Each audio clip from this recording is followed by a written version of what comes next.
Hello, everybody. Here we go again. A nice little miniature here. We are up one pawn, and that pawn is only one step away from promotion. But of course, black is threatening some perpetual checks, perhaps, maybe other traps also.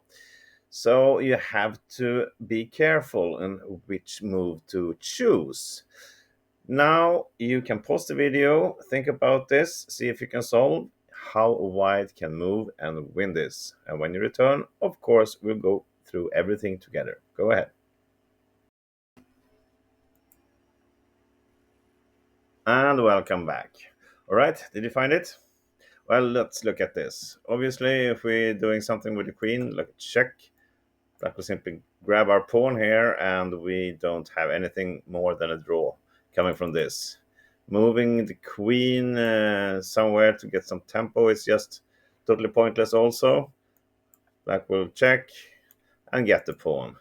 Same goes if we move our king somewhere. Black will have a check somewhere, or maybe a couple checks, and then just grab the pawn, and it's a draw there as well. So obviously we need to promote the pawn.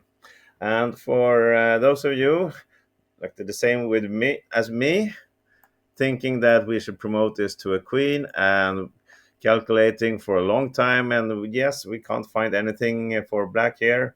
Well, I'm sorry, there is a very, very nice surprise coming for you then. If you do this, this is just a draw. Black will not go for the perpetual check. Instead, he'll have the beautiful queen g4 check, and this is a great little fork, or how we should say it, towards everything. And if we grab it with either queen, is just a draw. That's a stalemate. Both of these are stalemates. So we cannot promote this to a queen, and that is the trick. The right solution is to promote to a rook. If we want to promote to a knight or a bishop, we don't have material enough to win this. It's or we don't have the material advantage enough to win, I should say. Just an extra minor piece with the queen is not winning against the queen and the king.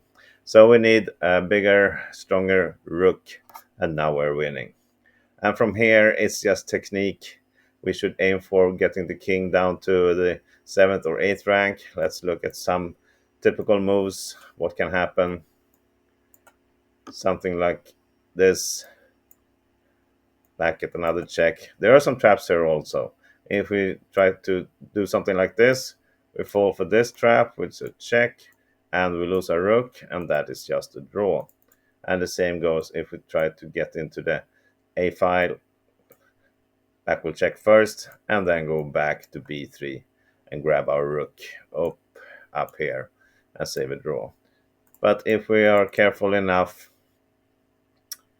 we can just get things going, something like this. And now we're getting down to the 7th rank. If black checks here, we get the queen in between with a check here, and we are forcing a queen exchange. If we do something like this,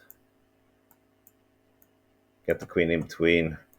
I'm rushing things, I know, but this is a typical situation. There's so many moves to look at. Now, doesn't matter what black does next. If it checks here or here or here, we will play our queen in between somewhere, at the same time checking the black king, forcing a queen exchange, and from there we are winning. So this is how you win. Let's look at one more little variation. After we promote to a rook, what if black tries something like this? Queen f7. If we take it, that's a big mistake. That is also a stalemate. So we should get check first. Now black is forced to play the queen in between, and we can check from behind, winning the queen. But actually, queen g3 is even quicker. This is made in 3 additional moves, which you can look at if you want to explore more. Otherwise, we solve it by just realizing we have to underpromote to a rook, and then we're winning from there. Thank you everybody for watching. I'll see you again tomorrow. We'll get you another cool problem or puzzle. Have a great day. Bye bye.